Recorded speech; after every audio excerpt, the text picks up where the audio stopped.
I can pay it back early, and I can pay back only half of it, but if I need it later, I can still use it. So a lot of, especially larger corporations, use that. Why? Because you use it in case you need it. So if a company has a current ratio that is less than one, that is not necessarily a sign of weakness. Let me quickly show you without downloading their financial statements for Dell,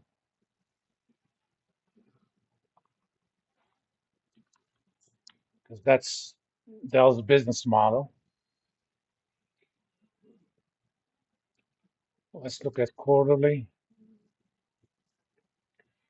As of the last financial statements, balance sheet.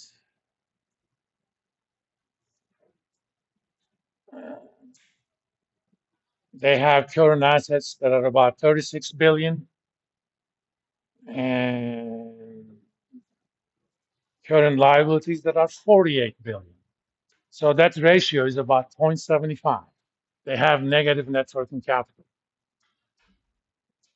So looking at this, is Dell a company that people should be wary of if they want to lend them money in the short term? No. Why? Because everybody knows that Dell finances a lot of their stuff through accounts payable. They have $26 billion in accounts payable. These are what they owe to their suppliers. On the other hand, they have receivables that are only half of that, not much in cash and other stuff, and not much in inventory. I mean, Dell is actually very efficient. They very rarely keep inventory. The way they work, you give an online order.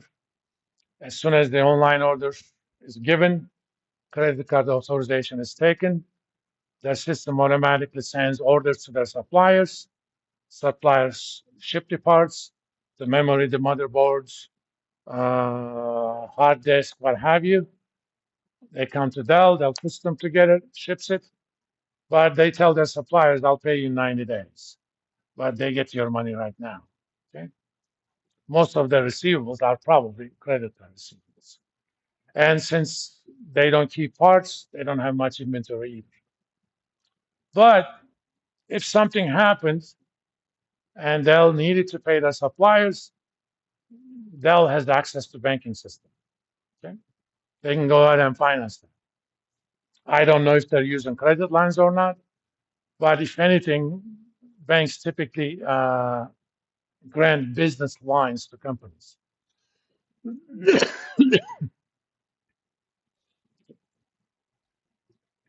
So it doesn't mean what it used to mean anymore. There are two modifications of current ratio. That's because not all current assets are equally liquid. One of them is called quick ratio. In the old days, they also called this acid test. Do you know what an acid test is? Anybody who took chemistry in high school or basic science? You have a liquid. You want to know whether that liquid is acidic or it's a base. Uh, Base is essentially a salty mixture. Uh, there's this paper. You put that in. If it turns red, it's an acid. If it turns blue, it's a base. If it's water, it doesn't change color. This is current assets, CA minus inventory.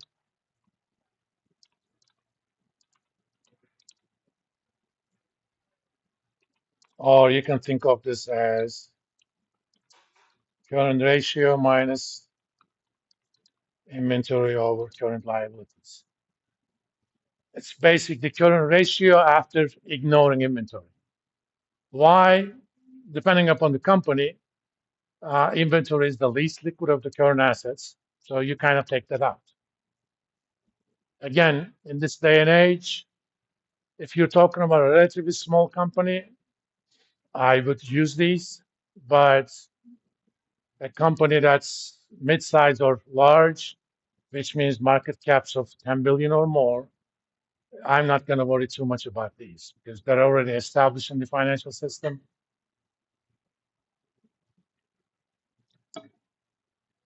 We also have something called cash ratio. It's basically cash, which means cash plus short-term investments.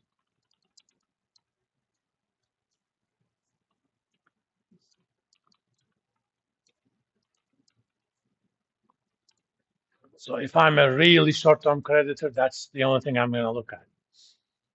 Because this also takes out accounts receivable in a sense, right? So I don't want to wait for them to collect what's owed to them. The so-called long-term solvency ratios, they are more of interest. These are ratios that should be speaking to longer-term creditors, and it should also be relevant to shareholders as well. They're essentially, there are two types of them. One of them is it measures the extent to which companies leverage, and the other kind is to what extent companies creating enough income to cover debt service, so-called coverage ratios. One of them is debt equity ratio. As the name suggests, that's total liabilities divided by total equity.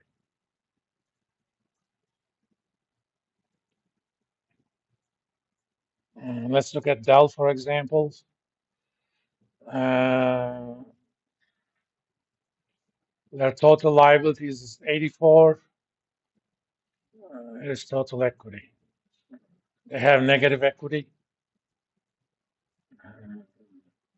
for a lot of different reasons. Let's look at Micron.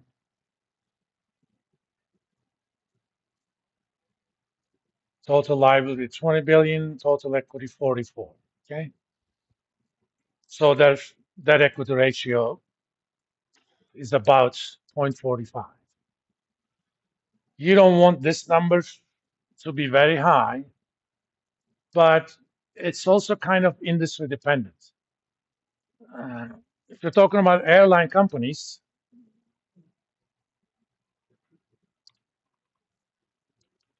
let me show you the number for Delta Airlines. Their total equity is 11, total liability is 62. So that equity ratio is 5.8 or something. That's a very high number. But remember the nature of the assets of these companies. They're bulk items. You can't buy a Boeing 787 for $1 million. So they finance it with long-term debt.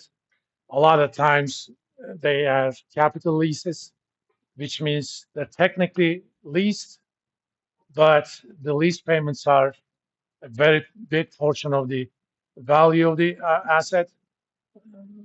For accounting purposes, we call them capital leases. So they're considered debt. If they're shorter term leases, they're not considered debt, for example. But not all airline companies are like that. Let's look at American Airlines. If they're already in, oh, there's still negative equity. Yeah, that negative equity is kind of a carryover from the COVID days. They took big charges. But on the other hand, Southwest Airlines, you would think that their ticker would be SAL or something. No, it's LUV, LUV. I don't know why. Uh, Total equity 10 billion, total liability 25. So their debt equity ratio is 2.5. It's still relatively high, but given the nature of the business, when you're making comparisons of long-term solvency ratios, comparisons should be industry dependent. And let's look at the same number for Kroger, for example. Actually, since I have the numbers, let's look at the Walmart. Total equity is 90. Total liability, where are down?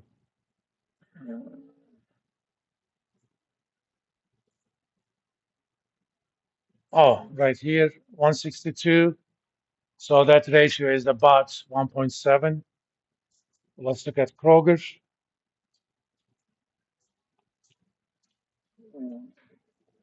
Total equity is 11 and 38 is for liability, so it's about 4. So Kroger uses more other people's money. From the shareholders' viewpoint, as long as you make more money on that loan than you pay interest on, that's a good thing. It enhances your return. Actually, shareholders within a limit like companies with higher debt equity ratios. That's why people get pissed when a company like Google that has over $100 billion in cash, they don't pay dividends and they don't do much share buybacks.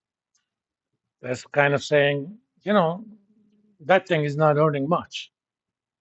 So give it to me. I can reinvest it back into the company, but that increases the leverage if they did that. For example, NVIDIA is doing $50 billion in what you want to call share buybacks.